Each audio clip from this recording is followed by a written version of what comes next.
وہ آخری رسول، وہ سردار انبیاء، سب سے بلند نبیوں میں ہے جس کا مرتبہ، جس پر تمام ہو گیا نبیوں کا سلسلہ۔ انعامات کی تقسیم سے قبل ہمارے جو علماء بحیثیت مہمان خصوصی، مہمان مقرر خصوصی مدعو ہیں، ان کے خطابات ہوں گے۔ میں سب سے پہلے خطاب کے لیے فضیلت الشیخ حضرت مولانا حفیظ الرحمن صاحب سلفی حفظہ اللہ، نائب ناظم ضلعی جمعیت اہل حدیث اعظم گڑھ و مدرس مدرسہ اسلامیہ انوار العلوم املو، میں آپ سے انتہائی ادب کے ساتھ درخواست کرتا ہوں کہ شیخ تشریف لائیں، ہم سامعین سے خطاب کریں۔ آپ میدان خطابت کے شہسوار ہیں، بہترین خطیب ہیں، اور پورے ضلع اعظم گڑھ میں الحمدللہ دعوت کا کام بڑے ہی اچھے انداز میں دیتے ہیں۔ میں آپ سے درخواست کرتا ہوں کہ آپ تشریف لائیں اور ہم سامعین سے خطاب کریں۔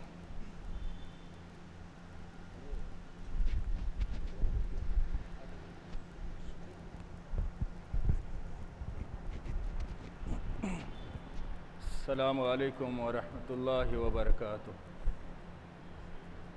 الحمد للہ رب العالمین، والصلاة والسلام علی سید الانبیاء والمرسلین، وعلی آلہ وصحبہ اجمعین، ومن تبعہم بإحسان الی یوم الدین، اما بعد۔ فاعوذ باللہ من الشیطان الرجیم، بسم اللہ الرحمن الرحیم۔ قال اللہ تعالی فی کلامہ المجید والفرقان الحمید، تبارک الذی بیدہ الملک وہو علی کل شیء قدیر، الذی خلق الموت والحیاة لیبلوکم ایکم احسن عملا وہو العزیز الغفور۔ وقال اللہ تعالی فی کلامہ المجید، فَلْيَتَنَافَسِ الْمُتَنَافِسُونَ۔ وقال تعالی فی کلامہ المجید، وَسَابِقُوا فِي الْخَيْرَاتِ۔ سبحانک لا علم لنا الا ما علمتنا انک انت العلیم الحکیم۔ رب اشرح لی صدری ویسر لی امری واحلل عقدۃ من لسانی یفقہوا قولی، رب زدنی علما۔ لائق صد احترام علماء کرام،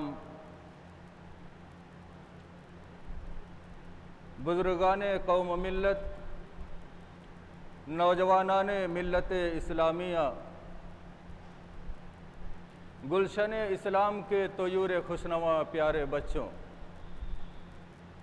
سب سے پہلے تعریف و توصیف کبریائی اور بڑائی، افضلیت اور بزرگی اس اللہ رب العالمین کے لیے لائق و زیبا اور سزاوار ہے، جو اس کائنات کا خالق، مالک اور پالنہار ہے۔ بعدہ بے شمار درود و سلام ہو اس ہستی اقدس و مقدس پر جن کا نام نامی اسم گرامی حضرت محمد مصطفیٰ صلی اللہ علیہ وسلم۔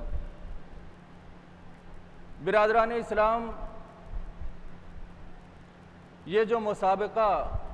الغانم آرگنائزیشن کی طرف سے منعقد کیا گیا تھا،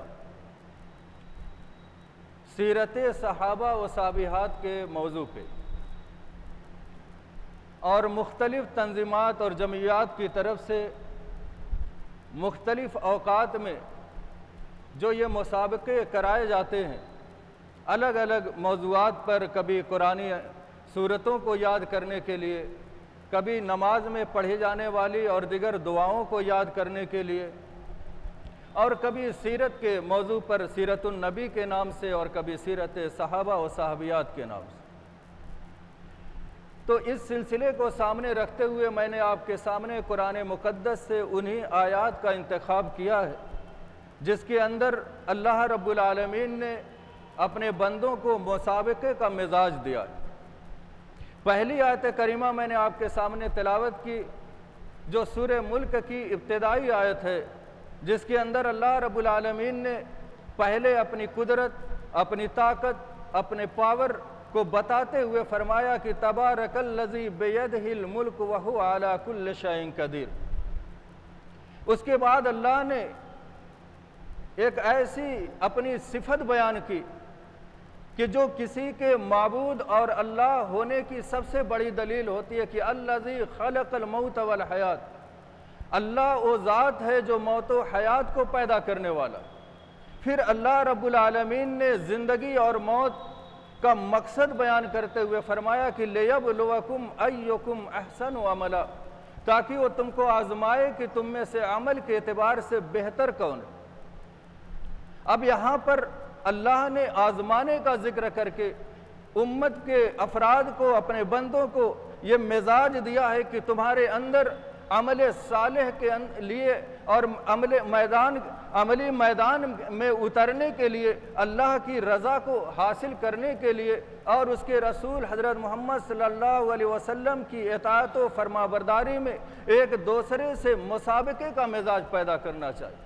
آج معاشرے کا جب ہم جائزہ لیتے ہیں تو ہم دیکھتے ہیں کہ ہمارے اندر مسابقے کا جو مزاج ہے وہ دنیا کے اعتبار سے ہے کہ میری بلڈنگ سب سے اچھی ہو جائے، میرا مکان سب سے اچھا ہو جائے، میرا لباس سب سے اچھا ہو، میری گفتگو سب سے اچھی ہو، میرا مشورہ سب سے زیادہ مانا جائے، میری رائے سب سے اوپر رکھی جائے۔ یعنی جتنے بھی آپ مسابقے کے مظاہرے دیکھیں گے بندوں کے اندر وہ دنیاوی اعتبار سے ہوں گے، مگر اللہ نے دینی اعتبار سے انسانوں کو یہ مزاج دیا ہے کہ تمہاری بھاگ دوڑ اور تمہارا مسابقہ، تمہارے ایک دوسرے سے آگے بڑھنے کا جذبہ اگر دین کے اعتبار سے ہے تو یہ محمود ہے، اور صرف دنیا کے اعتبار سے ہے تو یہ مذموم ہے، اور تمہاری ذلت، تمہاری پاسپائی اور تمہارے